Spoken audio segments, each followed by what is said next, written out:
Salut à tous, on se retrouve pour l'épisode 2771 du Zap Image. On commence aujourd'hui en ce jeudi 18 janvier avec des anniversaires, il y en a pas mal aujourd'hui.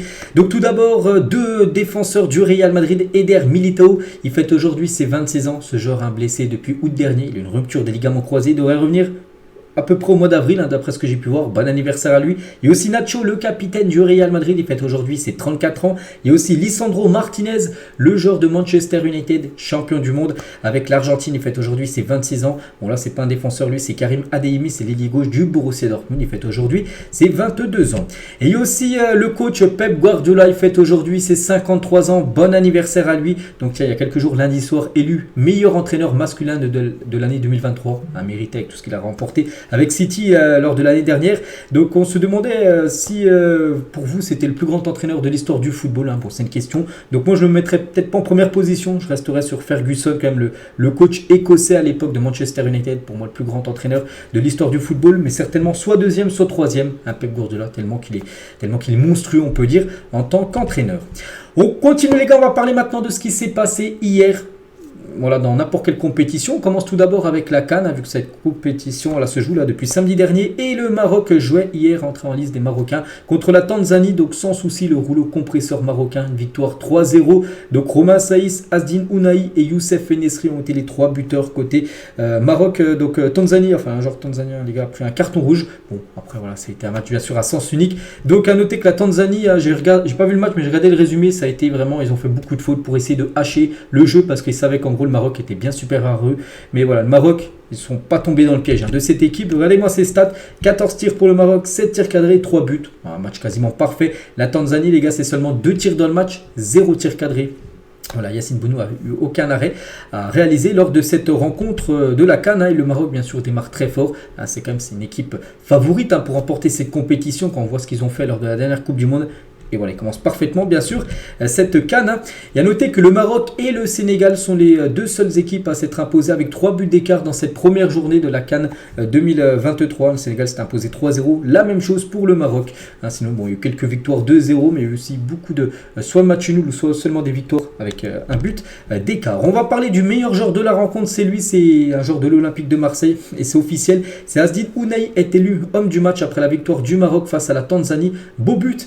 Donc 1-2 avec Amin Adli, le joueur marocain, pour marquer un magnifique but plat du pied, la balle a longé, on peut dire, la pelouse pour finir au fond des filets. Très beau but bien sûr d'Asdine Ounahi et son match en statistique, 81 minutes jouées, 1 but, 2 passes clés, c'est des passes qui amènent à tir, et 91% de passes réussies, donc 43 passes réussies sur 47 tentées. Gros match de la part du joueur de l'Olympique de Marseille. On va parler d'un autre buteur parce qu'il y avait aussi Youssef Enesri. Il a joué et il a également été buteur.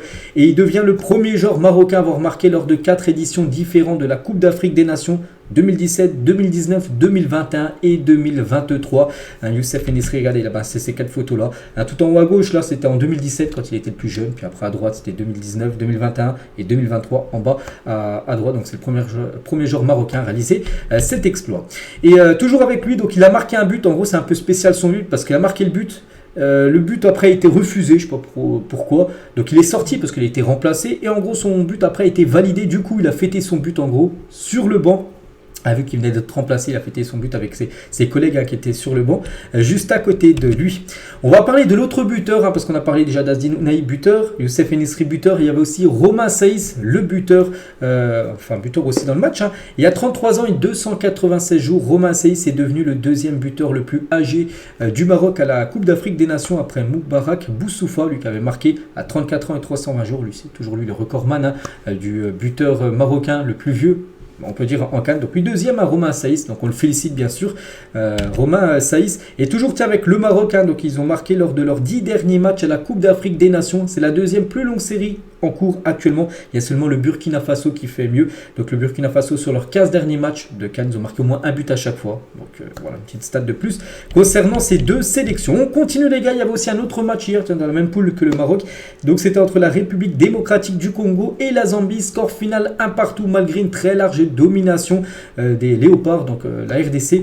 Donc ils ont été accrochés par la Zambie. À noter l'excellent match de Gaël Kakuta, genre de 32 ans, un joueur que tout le monde connaît bien sûr, ceux qui suivent un petit peu le championnat de Ligue 1 ou même Ligue 2, parce qu'actuellement je crois qu'il évolue du côté de Amiens. Mais bon, ça n'a pas suffi, c'est vrai que c'est dommage parce qu'ils auraient mérité totalement de gagner, la RDC. Donc 56% de possession de balle. Bon, la possession, on sait que des fois ça veut rien dire, mais les tirs, ça veut dire quelque chose. 25 tirs, 6 tirs cadrés pour seulement un but marqué. Trop de manque de réalisme, de finition, c'est dommage. Regardez, la Zambie, les gars, c'est 3 tirs dans le match, une frappe cadrée qui a fini au fond des filets. Donc il n'y a rien à dire. Normalement, la RDC aurait dû gagner ce match, mais trop d'imprécision devant les buts. Zambiens, voilà, du coup, ça fait partage des points entre ces deux équipes. Et la RDC n'a remporté qu'une seule de ses 8 dernières rencontres, toutes compétitions confondues, donc 4 nuls, 3 défaites et une victoire, ça fait peu. Donc c'est dommage là, parce qu'il y avait le moyen de prendre bien sûr 3 points lors de cette rencontre. Le meilleur joueur du match, c'est Yohan Wissa, qui a été élu homme du match de ce RDC contre la Zambie. Donc voilà, donc on le félicite bien évidemment. Ce joueur est du coup le classement de ce groupe F, donc c'était les 2 derniers matchs de cette première journée. Donc le Maroc, seule équipe à avoir gagné. Donc le Maroc en tête devant la RDC, Zambie, la Tanzanie à la quatrième plutôt position de ce classement. Du coup, tous les matchs de la première journée ont été joués sur le continent africain pour cette CAN. Donc voilà, le match d'ouverture, la Côte d'Ivoire qui a gagné 2-0 contre la Guinée-Bissau. On va voir toutes les rencontres, bien sûr. Bon, j'ai parlé de tous les matchs ces derniers jours, bien sûr. Donc il y a eu des surprises. On va revenir sur les grosses équipes qui ont été accrochées. Donc à part voilà, des équipes favorites qui ont gagné, comme le Maroc, le Sénégal et la Côte d'Ivoire. Des autres, pour les autres, c'est 4 matchs nuls et 2 défaites. Donc des nuls pour l'Algérie. L'Algérie était quand même favorite contre le Angola, un partout. L'Égypte a fait 2 partout. Le Cameroun a fait 1 partout. Et le Nigeria a fait 1 partout. Et pire, pour la Tunisie, le Ghana, ils ont perdu. Bon, c'est pas non plus dramatique parce que des fois, il y a des équipes qui perdent leur premier match et qui gagnent après la compète. Regardez, l'Argentine, en 2022, avec la Coupe du Monde, vous avez perdu contre l'Arabie Saoudite et avait gagné, bien sûr, la compétition. Mais bon, maintenant, il n'y aura plus le droit à l'erreur. Il faudra absolument gagner, que ce soit pour ces 2 équipes-là ou même pour les 4 là qui ont été accrochés lors de la première journée. Et pour vous montrer... Voilà par exemple ce tableau là où on peut voir par exemple Algérie-Angola. Donc l'Algérie est classée 30e au classement FIFA, donc l'Angola 117e au classement FIFA. Puis on peut voir que l'Angola a accroché l'équipe algérienne. Donc la même chose pour la Namibie qui s'est imposée 1-0 contre la Tunisie. Donc les Tunisiens 28e au classement FIFA. Ils ont été accrochés par la Namibie qui est 115e. Donc c'est à peu près la même chose sur toutes les autres équipes.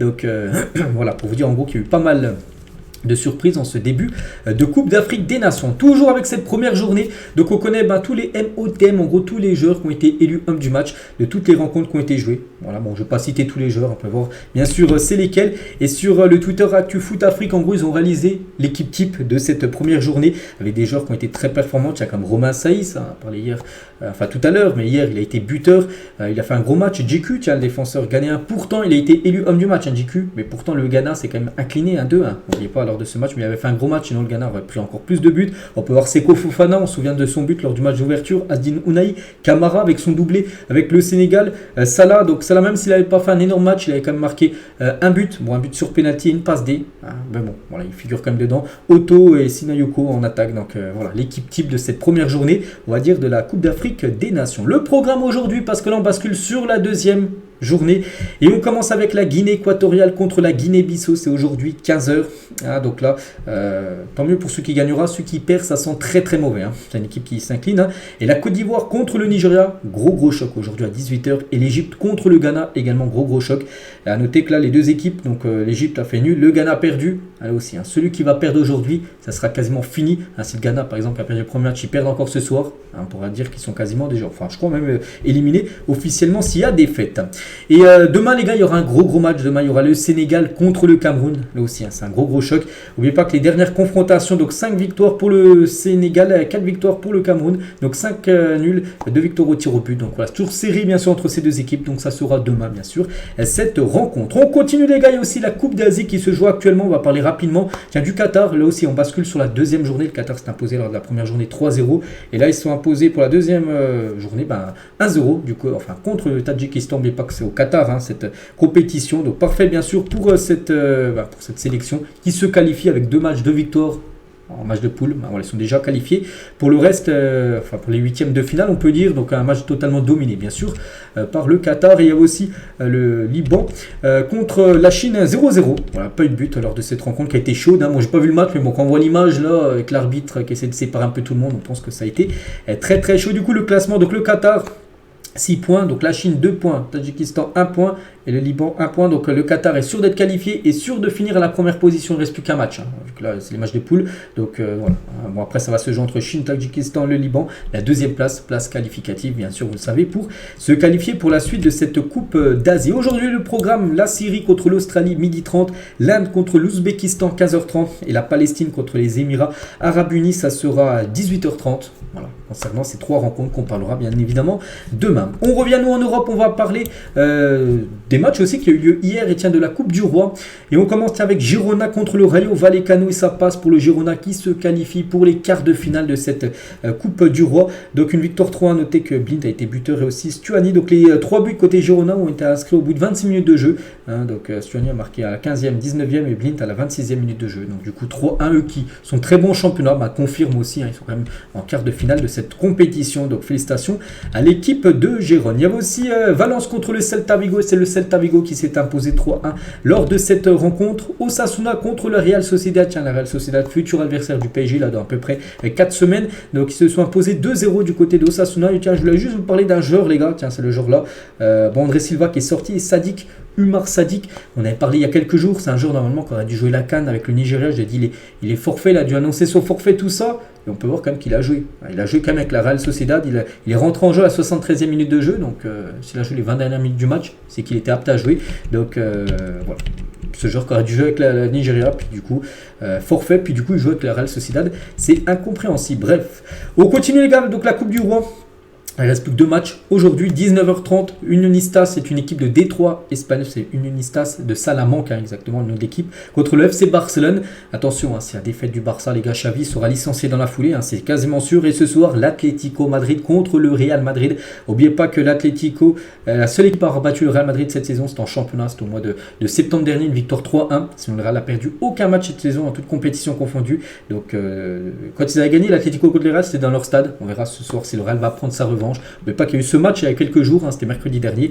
Donc il y avait une victoire 5-3 du Real Madrid, c'est en Super Coupe d'Espagne. Tiens, en parlant de la Super Coupe d'Espagne, donc il y avait aussi une demi-finale hier entre le Barça et le Real Madrid, mais dans le foot féminin. Et là on peut voir que les joueuses du FC Barcelone ont pris leur revanche par rapport aux hommes qui ont perdu 4-1 il y a quelques jours. Donc la victoire 4-0 des joueuses du FC Barcelone contre le Real Madrid.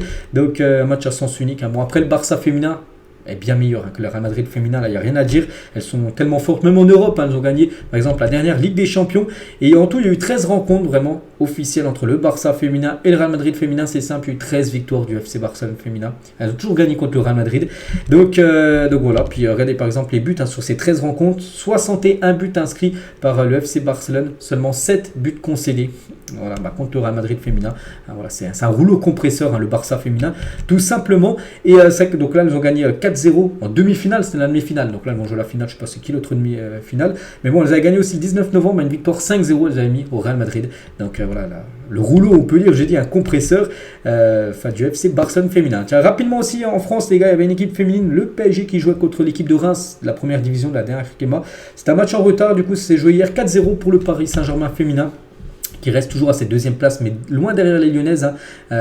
Donc il y a quand même 8 points d'écart entre Lyon premier et le PSG deuxième. À noter que le PSG a un match en retard par rapport aux Lyonnaises. On revient sur le football masculin et on prend la direction aussi de l'Angleterre. Il y avait de la FA Cup. Et tiens, Everton, Crystal Palace, donc le match avait été joué la semaine dernière. Il y avait 0-0. Du coup, en Angleterre, il n'y a pas de prolongation. Du coup, le match est rejoué, on va dire, mais cette fois-ci, on change le sens d'équipe qui reçoit. Donc là, c'était Everton. Et là, Everton s'est imposé 1-0. Et du coup, Everton se qualifie pour les 16e de finale. À noter que c'est André Gomez qui a marqué l'unique but du match sur un magnifique coup franc. Donc là, on peut le voir juste à côté de l'arbitre. Coup franc qui part en pleine lucarne. Donc le gardien n'a rien pu faire et du coup qualification de Everton, élimination de Crystal Palace. Du côté de la Turquie, il y a aussi un match de Coupe de Turquie, le Fenerbahçe, le rouleau compresseur. Fenerbahçe s'est imposé 6-0 contre Adanaspor hier. Donc rien à dire, une victoire totalement logique et le festival de Batshuayi. Donc il inscrit un quadruplé lors de cette rencontre, 39e, 59e, 68e et 71e minute de jeu. Il est bouillant en ce moment le Belge, donc 4 buts sur les 6 buts inscrits de son équipe, donc qualification facile pour les 8e. de finale. Il y a aussi aujourd'hui de la Super Coupe d'Italie avec aujourd'hui au programme Naples contre la Fiorentina. C'est ce soir 20h. Demain l'autre demi-finale, ça sera l'Inter et la Lazio. Donc en gros c'est le système de la Super Coupe un peu comme ça a été il y a quelques jours avec la Super Coupe d'Espagne. Donc là c'est la même chose. C'est en Arabie Saoudite également. Donc voilà, les deux équipes qui gagneront. Ça peut faire un Naples-Inter par exemple en finale. Donc la finale c'est le 22. Ça sera je crois lundi, la finale à 20h. Voilà concernant cette Super Coupe italienne. On continue les gars, regardez la une aujourd'hui du journal Équipe et ça parle de Karim Benzema. Les raisons du blues pour Karim Benzema. Donc bloqué sur l'île Maurice à cause du cyclone Belal, l'attaquant français a raté la reprise de l'entraînement de son club saoudien d'Al-Ittihad. Une absence qui intrigue et pose question sur le moral de l'ancien joueur du Real Madrid. Parce que ça se passe pas du tout bien. Là, son passage pour l'instant du côté d'Al-Ittihad, il a beaucoup été critiqué, souvenez-vous. Il avait même désactivé son compte Instagram. Il avait parlé là, il y a quelques jours. Donc voilà, c'est le boost total pour Karim Benzema. Il a fait certainement un très mauvais choix d'avoir quitté le Real où il est au sommet de sa carrière pour aller dans cette équipe où ça se passe pas super bien. Et Benzema souhaite quitter Al-Ittihad et retourner en Europe d'après un journaliste Félix Diaz et Marca, donc en gros ça en provenance d'Espagne. Donc l'attaquant français a réalisé que ce n'était pas un pays pour lui et son football. La porte du Real Madrid est fermée. Un retour au Real c'est pas possible comme l'a été pour les autres légendes ayant quitté le club. C'est quand tu quittes le Real Madrid ne te fait pas revenir. Regardez Ronaldo, il y a eu des rumeurs à l'époque, il n'est jamais retourné au Real. Ça a été la même chose à peu près pour tous les joueurs. Je vois pas un joueur qui avait quitté le Real qui retourne au Real, ça sera la même chose pour Benzema, même si le Real aurait, on peut penser, besoin peut-être d'un numéro 9, pourquoi pas un prêt, mais ça ne sera pas possible. Bon, après, il y a beaucoup d'équipes, bien sûr, qui seraient intéressées par Karim Benzema. Donc, voilà, Benzema explore ses options pour le mercato de janvier après 6 mois décevants à l'Ittihad. Donc, la première ligue, la gars, pourrait être une option pour Benzema. Plusieurs clubs, dont Chelsea. Chelsea, j'en ai déjà parlé, tiens, dans mon épisode, c'était lundi dans ma vidéo transfert où j'ai dit que Chelsea est intéressé par Karim Benzema. Pourquoi pas, près de 6 mois est totalement envisageable. Et il y a aussi les gars cette déclaration, la folle rumeur aussi lancée par Sébastien Frey à TV Play officiel. Il a dit d'après ce que j'ai entendu, Karim Benzema pourrait quitter l'Arabie Saoudite. On en a parlé là juste avant. Donc là la priorité de l'Inter est de faire partir Alexis Sanchez. Si cela se produit, Benzema pourrait être une possibilité. Voilà, on parle peut-être de Benzema Chelsea, mais pourquoi pas l'Inter Milan aussi. L'Inter souhaiterait pourquoi pas attirer Benzema. Et c'est vrai qu'un prêt de 6 mois, c'est totalement jouable pour n'importe quelle équipe. On peut dire en Europe. Donc voilà, concernant Benzema, peut-être retour en Europe. Moi, je serais très content. Comme ça, on le reverra un petit peu plus. Parce que là, c'est que je regardais aucun match de son équipe là, de Al-Ittihad cette saison. Et toujours avec lui, mais non, rien à voir avec son mercato, tout ça, mais plutôt sur sa vie privée. Donc après avoir porté plainte contre Gérard Darmanin, j'avais parlé cet avant-hier, Benzema envisagerait de faire de même avec Éric Zemmour. D'après RMC, les propos tenus sur France 2 par le président de Reconquête il y a quelques mois, il avait dit, Éric Zemmour sur Benzema: pour moi, Karim Benzema est un islamiste qui veut appliquer la charia et la charia prévoit le djihad. Le djihad, ça veut tuer Dominique Bernard, tuer Samuel Paty. Donc voilà ce qu'il avait dit. Éric Zemmour, et Benzema va porter plainte également contre Éric Zemmour par rapport à ses propos qu'il avait dit il y a quelques mois. On continue les gars avec une info officielle. La suspension d'Ivan Toney prend fin aujourd'hui. N'oubliez pas que ce joueur était suspendu depuis plus de 8 mois à cause de paris sportifs. Il avait fait des paris sportifs, il n'avait pas le droit. Et c'est fini les gars. Sa suspension est enfin finie, donc il va pouvoir rejouer avec l'équipe de Brentford. En plus, Brentford a vraiment besoin de lui. Et n'oubliez pas qu'à Brentford, les gars, donc il a marqué 32 buts en 68 matchs de première ligue. C'est pas mal, c'est quasiment un match sur 2 où il a été buteur. On parle quand même en plus d'une équipe de Brentford qui n'a pas tout le temps d'occasion. Donc voilà, il va faire beaucoup de bien bien sûr à cette équipe de Brentford. Donc son interdiction de 8 mois prend fin aujourd'hui. C'est fait les gars pour Geraldo Becker, l'international surinamien va quitter l'Union Berlin et rejoindre la Real Sociedad. Visite médicale dans la journée puis officialisation concernant ce joueur qui va débarquer du côté de l'Espagne. Donc il pourra jouer potentiellement contre le PSG le mois prochain. Giuseppe Marotta, donc le directeur sportif de la Juventus Turin entre 2010 et 2018, considère le transfert de Cristiano Ronaldo à la Juventus Turin comme décevant, donc voilà, comme flop en gros. Donc il a dit la signature de Ronaldo à la Juve n'a pas apporté les résultats voulus. En gros, disons que sa contribution n'a pas été à la hauteur des grandes espérances suscitées à son arrivée. Voilà, pourtant Ronaldo, c'est vrai que j'aurais dû vous montrer, là j'ai pas les stats, mais j'aurais dû vous montrer les gars, il avait des magnifiques stats du côté de la Juve. Mais voilà, pour l'ancien directeur sportif de la Juve, il dit en gros qu'il a floppé Ronaldo du côté de cette équipe italienne. On continue avec le même maillot là, bon c'est pas celui de la Juve, mais plutôt celui de Newcastle. Et Bruno Guimaraes ne rejoindra pas le Paris Saint-Germain cet hiver. Il n'y a pas de discussion de prévu ou en cours. Bon, après, peut-être l'été prochain, peut-être jouable, mais là sur ce mercato hivernal, ça se fera pas. Il restera normalement du côté de l'équipe de Newcastle.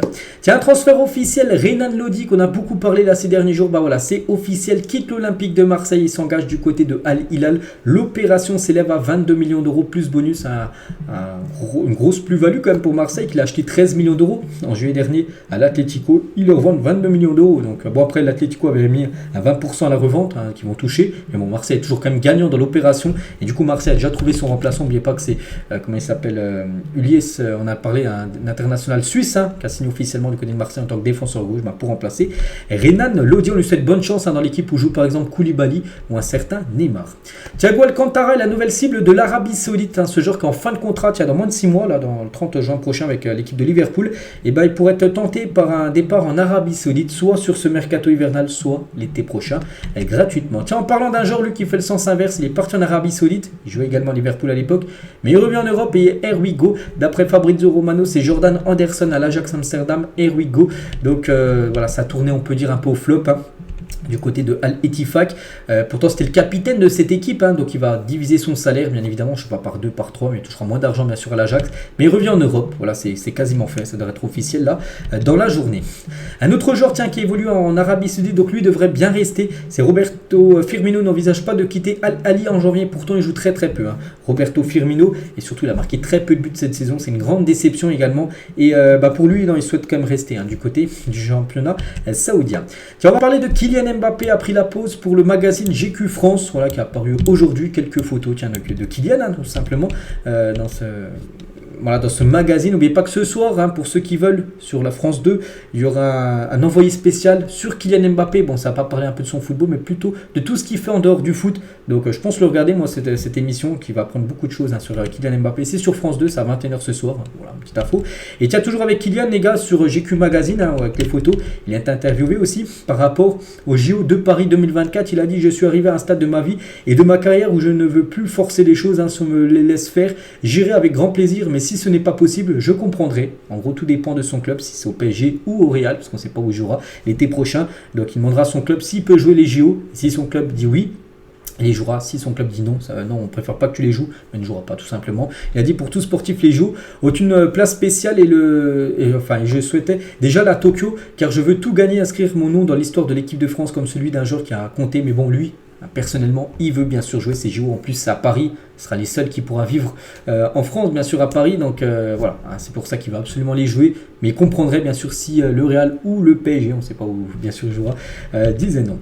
Tiens, on va parler toujours du Paris Saint-Germain et d'un nouveau joueur, Lucas Beraldo, sur cette journée avec les enfants de la fondation PSG. Hier, ils étaient dans la Tour Eiffel. On peut voir Beraldo là, la croix là, mais Beraldo est le plus grand. Donc il a dit: sa deuxième fois la Tour Eiffel pour moi après cet été. Je suis très content d'avoir cette opportunité avec le club de venir ici avec les enfants et de voir à quel point c'est important pour eux d'être là et de profiter. Voilà, parce qu'il y avait une journée spéciale avec la fondation PSG. Donc voilà, pour aider, on va dire, des jeunes en difficulté. Mayence, les gars, vient de sortir un maillot spécial Carnaval. Alors c'est validé ou c'est flop monumental, je sais pas. Je partirais sur flop pour moi, je trouve pas ouf. Bon, après chacun son point de vue par rapport à ce nouveau maillot de l'équipe de Mayence. Tiens, officiel les gars, on va parler de l'ancien coach de l'OM il y a quelques temps. André Villas-Boas entre en campagne pour la présidence du FC Porto. Il veut être président, donc il y a quelques noms qui aimeraient être président, dont lui. Après bon, il y aura un vote, après on désignera bien tout simplement le président du FC Porto et pourquoi pas André Villas-Boas. Diego Simeone et l'Atlético Madrid ne devraient pas faire de aide d'honneur pour le Real Madrid ce soir après leur titre en Super Coupe d'Espagne. Normalement la tradition, normalement il y a aide d'honneur, mais bon il ne devrait pas avoir ça, surtout que l'Atlético a perdu contre le Real Madrid en demi-finale, donc il a dit: le pasillo pour le Real Madrid est félicité le Real en faisant une aide d'honneur pour la Super Coupe d'Espagne. Il a dit: en premier lieu il y a nos fans et nos fans on les respecte, les retrouvailles voilà s'annoncent électriques. Donc il a dit ça, juste il y a nos fans et nos fans on les respecte, parce que pour les fans, hors de question bien sûr de faire une aide d'honneur sur pour le Real Madrid, leur rival quasiment, puisqu'ils les a éliminés pas mal de fois ces dernières saisons, qu'ils ont battu 2 fois en Ligue des Champions sur les 10 dernières années. Donc non, il n'y aura pas de aide d'honneur bien sûr de l'Atlético pour le Real Madrid ce soir. Et c'est vrai que ce match, les gars, n'oubliez pas que c'est la deuxième confrontation. Il y aura encore une autre confrontation, donc déjà il y a eu le 10 janvier, donc là il y a 8 jours. avec la victoire 5-3. Donc ce soir, Coupe du Roi. Et le 4 février prochain, ça sera le match retour de Liga, cette fois-ci au Real Madrid. N'oubliez pas que l'Atlético, j'ai dit tout à l'heure, s'est imposé lors du match. Allez, donc voilà, concernant ces deux grands clubs espagnols. Et toujours tiens avec le Real Madrid, donc Vini, Thibaut Courtois et Jude Bellingham on pose avec leur prix obtenu suite à leur nomination dans le 11 FIFA de l'année. J'ai montré, enfin lundi soir, il y avait cérémonie The Best où Messi a remporté bien sûr la compète, mais il y avait une équipe dans le 11 final. Il y avait 3 joueurs du Real Madrid, ils ont reçu leur petit trophée The Best. Donc ces 3-là ont mérité, ils ont été très bons lors de l'année 2023. Tiens, toujours avec le Real, tiens, par rapport au match de ce soir, Ancelotti prévoit de titulariser Eduardo Camavinga et Aurélien Tchouaméni contre l'Atlético Madrid. Il devrait laisser Toni Kroos et Luka Modric sur le banc. Tiens, une petite info concernant Tchouaméni. Tous les matchs où il a commencé titulaire cette saison, le Real Madrid n'a pas perdu. Seul match où ils ont perdu contre l'Atlético, je l'ai dit, c'était en septembre dernier, il avait commencé sur le banc. Donc voilà, ce soir il devrait être titulaire pour continuer, on va dire, cette bonne série. Donc les deux Français là devraient être titulaires ce soir dans l'effectif, dans le 11 de départ, on peut dire, du Real Madrid. Et toujours avec le Real, tiens, on va parler de Davide Ancelotti, c'est le fils de Carlo Ancelotti. Donc Davide Ancelotti a reçu une offre importante pour devenir l'entraîneur d'un club saoudien. C'est pas encore le nom de l'équipe, mais voilà, il a reçu une grosse offre en termes d'argent. Il n'a pas encore répondu, mais il est très peu probable qu'il parte du Real Madrid. Donc en gros, c'est l'adjoint de son papa. Donc il apprend tout de Carlo Ancelotti. Donc voilà, il pourrait prendre là, ce serait pour prendre une équipe première, mais être l'entraîneur principal, pas être l'adjoint d'un autre coach. Et voilà, pour l'instant, il devrait refuser Davide Ancelotti. Et toujours tiens, du côté du Real, on va parler du gardien ukrainien Lunin. Souhaite prolonger son contrat avec le Real Madrid. N'oubliez pas qu'il est en fin de contrat, là, en fin de saison. Donc aucune offre de prolongation du Real Madrid n'est sur la table pour l'instant. Mais bon, je pense que le Real devrait le prolonger parce que c'est un très bon gardien. Bon, on pense quand Thibaut Courtois va revenir, il sera sur le banc. Mais actuellement, on sait que c'est la lutte entre lui et Kepa pour savoir qui est le meilleur gardien. Et je pense qu'il est bien meilleur que Kepa, le gardien espagnol.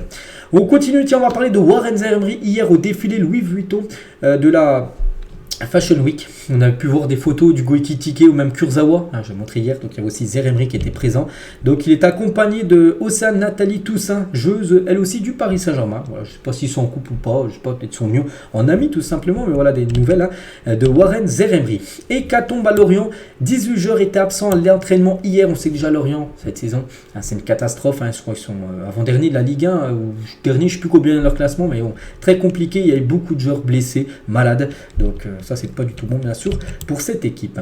Olivier Giroud est tenté par un départ vers la MLS. Un petit rappel, Giroud il est en fin de contrat dans 5 mois et demi, à peu près le 30 juin prochain. Et pour l'instant, l'AC Milan ne lui a rien proposé de prolonger ce contrat. Et s'il avait rien, il pourrait même quitter l'Europe direction les États-Unis. Olivier Giroud. Mais Giroud, une chose qui est sûre, c'est qu'hier, il a reçu une nouvelle carte boost. Vous savez, sur le jeu FIFA, les joueurs qui ont réalisé des grosses performances le week-end dernier, ils reçoivent des cartes boost. Giroud, avec son gros match, il a reçu une carte boostée. La même chose pour Edin Dzeko qui avait marqué, je crois, un triplé lors du dernier match du Fenerbahçe. Il a également reçu bien sûr une carte boost. Serhou Guirassy a informé sa direction son souhait de rester à Stuttgart cet hiver. N'oubliez pas qu'il a une clause libératoire fixée à 17,5 millions d'euros cet hiver. Et en gros, il a dit à sa direction qu'il souhaitait rester au club au moins jusqu'à l'été prochain. Donc sa clause libératoire pour l'hiver a déjà expiré. Donc je crois que c'était jusqu'au 15 qu'on avait le droit de la lever. Mais ces derniers jours, des écuries anglaises se sont renseignés. Mais bon, il devrait rester du côté de Stuttgart. Bon, après, l'été prochain, il y a des chances qu'il quitte cette fois-ci cette équipe. À la demande de beIN Sport, le coup d'envoi du 16e de finale de Coupe de France entre Nantes et Laval, programmé samedi. Normalement, le match devait se jouer à 14h30. Il est décalé à 17h30. Voilà, donc si vous vouliez regarder ce match, si vous avez des supporters de Nantes ou de Laval, ça sera 17h30 cette rencontre et c'est officiel. Officiel, tiens également, donc Sergio Reguilón signe en prêt à Brentford. Donc c'est un joueur en début de saison, il jouait du côté de Manchester United, prêté par Tottenham. Manchester a cassé son prêt il y a à peu près une semaine là, et du coup Tottenham ne voulait pas le conserver pour la deuxième partie de saison. Du coup il repart en prêt, mais cette fois-ci du côté de Brentford.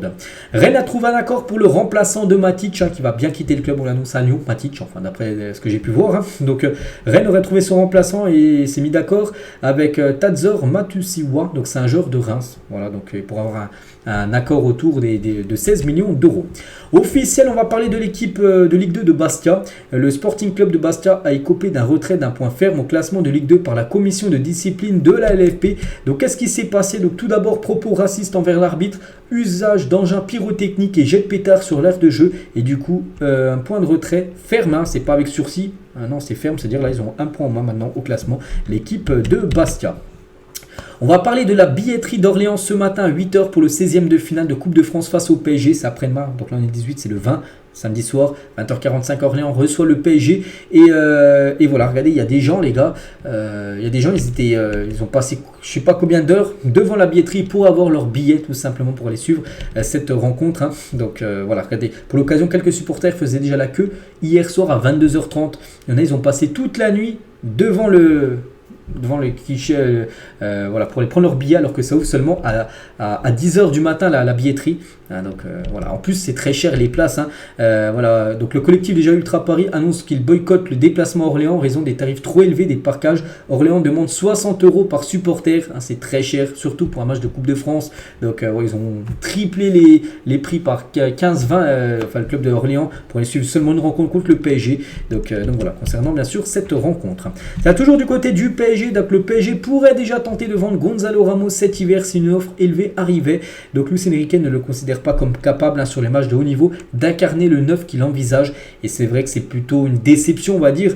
Gonzalo Ramos, seulement 6 mois après son arrivée, si une belle offre arrive, il pourrait déjà être vendu. N'oubliez pas que le PSG a investi plus de 80 millions d'euros quand même sur l'ancien joueur du Benfica. Une petite info concernant ce joueur, bon là c'est pas marqué, mais aussi, comment dire, c'est que je l'ai en tête, l'info c'est qu'il a perdu comme 6 kilos parce qu'il a eu un gros virus, il a été infecté par un gros virus, il était beaucoup malade là ces derniers mois, il a perdu comme 6 kilos. Gonzalo Ramos, on lui souhaite bien sûr un très bon rétablissement.